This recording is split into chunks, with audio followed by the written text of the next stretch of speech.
In front of me is OPPO Reno11 Pro, and today I would like to show you how you can set up Face Unlock.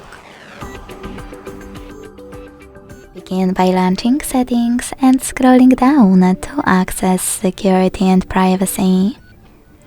Then scroll down, tap on Device Unlock and select Face and Fingerprint Unlock over here. Then click on Face under Ways to Unlock. Tap on Agree and enter your screen lock.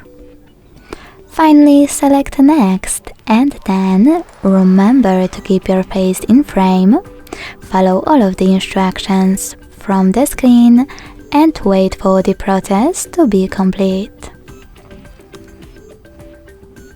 Now select Done.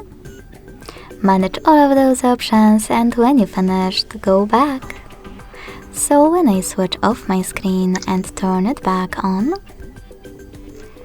I can see that Face Unlock is working properly.